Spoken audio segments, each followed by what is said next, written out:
Halil je šokiran nakon što vidi Zeynep kako dolazi sa Orhanom ispod ruke. Gulhan pita Halila zašto im nije rekao da dolazi Zeynep, ali on govori da ni on nije znao. Kako noć prolazi, mnogo ljudi prilazi Orhanu i pozdravlja se sa njim. U jednom trenutku, gradonačelnikova žena prilazi i govori kako je Orhan zgodan i lepo izgleda, a Zeynep samo kaže da je i ona lepa. Ona također govori da sigurno nije lako navići se opet na visoki nivo i otkud ona uopšte ovdje, ali Orhan govori da je on nagovorio da dođe. Zeynep kroz glavu prolaze scene kako je ona uopšte dospela ovdje večeras. Ona je rekla Tula i Merve da ju je Orhan pozvao na specijalnu ceremoniju večeras, ali da ona ne želi da ide. Tulaj, čuvši koja je to ceremonija, govori Zeynep da bi ona trebala da ide, jer je njen otac prvi započeo tu tradiciju. Zeynep je tada odlučila da posluša želju svoje majke, ali i oca koji bi to voleo da je živ. Nešto kasnije, Halil izlazi napolje, ali Zeynep videvši to ne može da ostane smirena, te kreće za njim. On je pita kako je mogla ovo da uradi i zašto mu nije rekla da daje otkaz. Zeynep odgovara da ona nije spomenula nikakav otkaz, niti bilo šta, te da je ovdje došla svojom voljom i da će otići ubrzo. Halil je ljut zbog ovoga i ne može da oprosti Zeynep ovo. On je uzima za ruku, ali Zeynep se otrgne i odlazi nazad na ceremoniju. Songul počinje da sumnja da je Halil otišao sa Zeynep napolje, te pita Tekina gdje je Halil. Tekin govori da je sada bio tu, ali Songul još uvijek ne zna šta se dešava i zašto ga nema.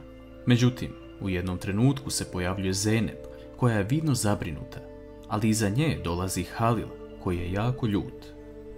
Songul govori Halilu da su Orhan i Zeynep bili zajedno dok su bili mladi i da on i danas dan gaji osjećanja prema njoj. Halilu nije drago što to čuje, ali vidimo da će ova priča imati jako zanimljiv tok. U vili, Eren zvoni na vrata, a Selma mu otvara. On je došao po jedan dokument koji je zaboravio, ali ne može da ga pronađe u Halilovoj kancelariji. Selma pokušava da mu pomogne, ali u jednom momentu njihove ruke se spajaju i oboma biva neprijatno, ali i drago u isto vrijeme. Orhan vidi da je Zeynep uznemirena i počinje da sumnja na Halila. On odlučuje da priđe porodici Firat i pozdravi se sa njima, ali Zeynep je neprijatno zbog toga. On pruža ruku Halilu govoreći da iako ne rade zajedno, imaju jednu zajedničku tačku, a obojica pomisle na Zeynep. Halil pruža ruku Orhanu, ali ljutito, znajući da neće lako moći da se reši Orhana i da će to biti veliki izazov kako bi osvojio Zeynep. U jednom trenutku Orhanu stiže poruka od Merve da joj pošalje sliku njega i Zeynep. Orhan se pred Halilom slika sa Zeynep, ali u zagrljaju. Merve pokazuje sliku Tulaj, ali Tulaj vidi da Zeynep nije drago što se tu nalazi. S druge strane, Jusuf i Gulče sređuju kuću koja je navodno za Jusufovog druga. Ona u jednom trenutku ostaje sama u kući i razmišlja o tome kako bi bilo lepo da ona i Jusuf žive ovdje. Šehnaz vidi da Jusuf nosi kutije sa stvarima u stan i prenosi Havin da se ovdje nešto čudno dešava. Havin veruje svom sinu, govoreći Šehnaz da je sve pod kontrolom i Jusuf je osoba koja bi ponudila pomoć bilo kome. Jusuf je samo na korak od useljavanja u kuću, ali kako će Gulče i njegova porodica reagovati na ovu promjenu? U toku ceremonije, čovjek koji je organizovao sve zove Orhana na binu kako bi mu uručio posebnu nagradu za osobu koja nije zaboravila svoje mesto i koja se vratila iz inostranstva. Orhan se zahvaljuje na nagradi, ali Halil videvši to poludi i izlazi napolje kako bi se smirio. Orhan navodi to da je doneo konačnu odluku i da se više neće vraćati u inostranstvo.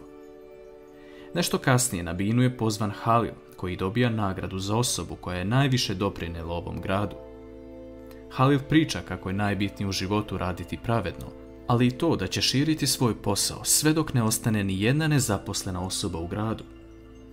Organizator tada zove i Zeynep na binu, govoreći da je ona učestvovala u pomoći selima koje pripadaju ovoj opštini sa Halilom i poklanjaju cveće.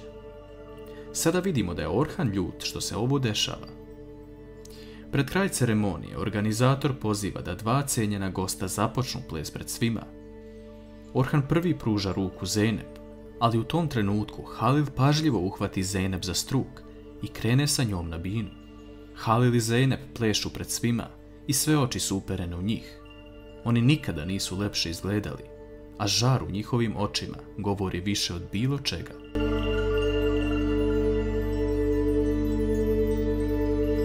Nakon završenog plesa, Halil govori Zeynep da je sada kraj igre i da treba da se vrate u realnost.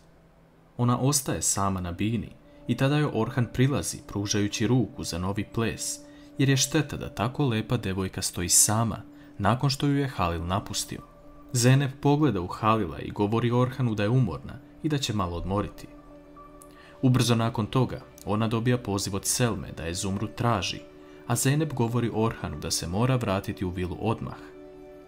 On je dovozi pred vilu i želi da se pozdravi sa Tulaj, dok ona ide u sobu kod Zumrud i Selme. Selma pita Zeynep kako se provela večeras. Zeynep je zbunjena nakon svega. Mislimo da ona počinje da osjeća nešto prema Halilu, ali da ni ona sama ne zna šta je to. Selma vidi da Zeynep krije nešto od nje, ali Zeynep govori samo da je umorna i mora ići da se presvuče. Orhan priča sa Tula i Merve kako je shvatio šta se sve desilo i da je odlučio da od sutra promijeni tokove priče, te da ima plan. Nakon izlaska iz Muštimelata, Orhan vidi Halila koji ulazi u vilu i govori da je njegov ples gotov, ali da Orhanov tek počinje. Sutradan ujutru, Zeynepin i Halilov život se opet vraća na staro. Njihove nesuglasice se nastavljaju time što Zeynep slučajno prospe kafu na Halila. Ona se izvinjava, a on joj govori da uvijek ima neki odgovor na bilo šta. Za vrijeme ručka, Songul naređuje Zeynep da ona danas počisti dvorište. U toku njenog posla, Orhan nailazi i želi da popriča sa Zeynep. Ona mu govori da je sačeka samo da završi posao. Orhan čeka Zeynep ispred njihove kuće i ona se pojavljuje. Halil posmatra šta njih dvoje rade, jer on nema mira i ne može da prepusti Zeynep tom čoveku. Orhan govori Zeynep da ona ovo ne zaslužuje i da ovo nije njen nivo. On zna da ona ne želi da služi ovdje i da želi nešto više. Orhan tada predlaže da ona započne sa njim biznis vezan za poljoprivredu sa obnovljivim izvorima energije. On se sjeća da je to oboma bio cilj u životu i tada Zeynep menja pristup, ali još uvijek ne želi da prihvati Orhanovu ponudu, jer je obećala Halilu da će ostati ovdje. Asu tada zove Zeynep jer ju je Halil zvao u kancelariju i ona odlazi. Halil ljutito dočekuje Zeynep i govori joj da ne želi da vidi tog čovjeka više u dvorištu vile, jer je ovo sve njegovo. Zeynep uzvraća govoreći da će ona odlučiti sa kim će se vidjeti ili ne.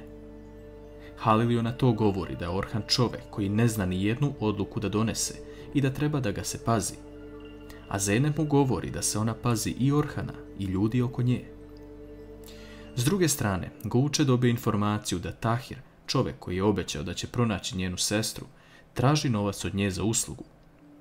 Guče kradom uzima nakit koji su ona i Jusuf dobili za venčanje i odlazi u zlataru kako bi ga prodala. Ubrzo nakon što Guče izađe, Jusuf dolazi u istu zlataru jer je naručio prsten za Guče, ali tada mu zlatar kaže da je njegova žena sada izašla i založila zlato. Jusuf počinje da sumnja na Guče. Zeynep se nalazi sa majkom i sestrom i govori da joj je Orhan ponudio posao, te ona želi to da prihvati. Tula i Merve se obraduju nakon što to čuju, jer se već dovoljno pate u ovoj vili. Zeynep kasnije odlazi kod Halila, govoreći da joj je Orhan ponudio posao i da je ona to prihvatila. Zeynep mu govori da ona neće napustiti ovaj posao, već će raditi 2 posla odjednom. Halil ju ne dozvoljava da radi 2 posla i govori da sada može izaći napolje. Halil je vidom besan i ne zna šta je potrebno da uradi kako bi zadržao Zeynep za sebe. Ona nakon izlaska iz Halilove kancelarije zove Orhana govoreći da je prihvatila njegovu ponudu za posao, ali da će moći da radi u određeno vrijeme kada njena baka zaspi. Orhan pristaje na sve Zeynepine uslove samo kako bi joj se približio. Halil nakon saznanja da je Zeynep prihvatila Orhanov posao zove Erena i govori mu da istraži sve o Orhanu i da to bude detaljno. Uveče, Zeynep se iskrada iz vile i kreće na posao, dok Selma odlazi kod Zumrud. Songul se nalazi u Halilovoj sobi i čuje vrata vile kako se otvaraju. Ona govori Halilu da provjeri ko je to, ali Halil vidi kroz prozor Zeynep koja je negdje krenula. On joj presreće put, govoreći da neće nigde otići i da nije dobila pravo da radi 2 posla. Ona odguruje Halila, govoreći da joj niko neće naređivati šta će da radi i sve ovo zapravo radi za svoju porodicu. Zeynep govori Halilu reči koje on ne može da podnese tek tako, a to je da on nije imao test u životu i da ne zna šta je porodica. Halil tada pušta suzu i iz besa govori Zeynep da se onda seli sa svojom porodicom i da izađu iz vile. Da li će Zeynep zaista otići sa svojom porodicom?